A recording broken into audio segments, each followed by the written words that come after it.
Imagine the anger, the confusion of a parent when they learn that after they sent. Imagine the anger, the confusion, the rage. Imagine the rage and confusion of a parent who just learned that on the way to school on the bus, their child had to sit on the floor. Well, that's what happened here. And the photo of that student sitting on the bus went viral. Let's check out this story. There's been a lot of talk about what happened on a school bus in Crowley.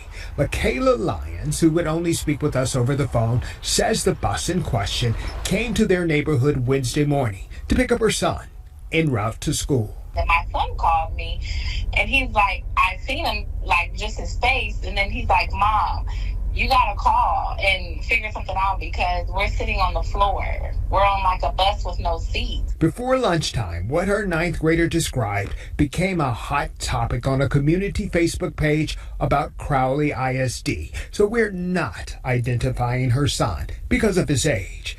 But he says this was not their normal bus, and it was full.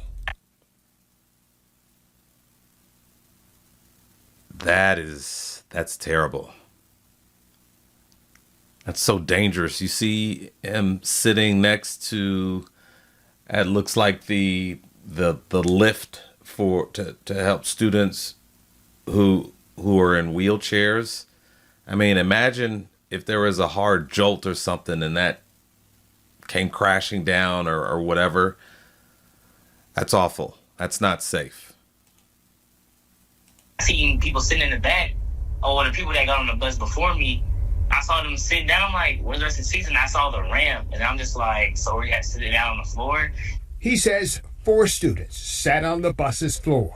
Did they instruct you all to sit on the floor, or was it your choice? There really wasn't any other seats. The only open seat, it was like a big puddle of water there, so nobody really wanted to sit there. According to Crowley ISD, they have not received any formal complaints from parents. As a matter of fact, they tell me that they found out about this on social media, and that's where parents continue to burn this issue up, saying that the school system lacked communication in this situation, and that this is an incident that's against Texas state law.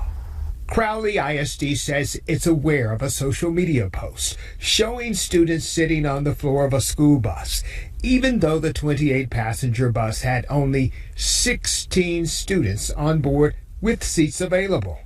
The system says students are not permitted to sit on the floor. This situation should have been addressed immediately, and they have met with the driver and monitored directly. But is that... And see, here's the thing, and to all of our bus drivers out there, thank you so much. Thank you so much, because I would not want to drive a school bus. So thank you to all of our bus drivers. You are doing a great service. We appreciate you. And so you can see there, they mentioned the bus driver. The bus driver is being thrown under the bus here. And,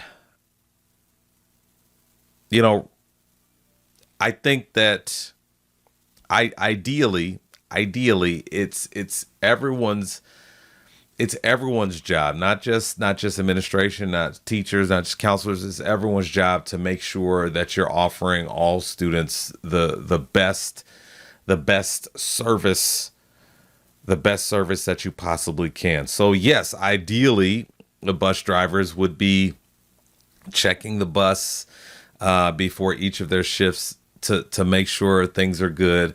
But again, I understand bus drivers. I understand it can be a tough job. I can imagine there are times when you're driving like your hair is on fire to get these kids off the bus, because I get it. Young people in their natural element with a lot of free time, it can be frustrating. But we've got to do better than this. They deserve better than this. When they get on that bus, they're in our care. And you know, these are their kids. These are their babies. and they deserve good service, and we should care for them, and put the parents' minds at ease that while we got them, they're good. They're going to be taken care of. And enough for the parents whose children are on the very vehicle where the rubber meets the road. So I was a little bit disappointed in Crowley ISD. I would say that. In Crowley, Marvin Hurst. And so ultimately what needs to happen is it's the superintendent needs to take responsibility and obviously address things with the assistant superintendent that is in charge of, overseeing transportation and just making sure that, we make those adjustments as bus drivers. You're checking the vehicle to make sure things are good to go. If there's a puddle, that can easily be rectified, and there you have 2 less students who are sitting on the ground, and all you need to do now is problem solve for the other 2. And it said that there was 16 students on the bus, and there were 28 seats available. So this bottom line, this is avoidable. This is avoidable, and so I think that everyone is going to do the right thing and kick in and kick it into high gear and address this situation. This should never happen. Students deserve better than this. Parents need to know that, when they send their kids off, that their kids are getting the absolute best that the district has to offer. Okay, well, that's our story for today. Thank you so much for tuning in, and I'll see you in the next update.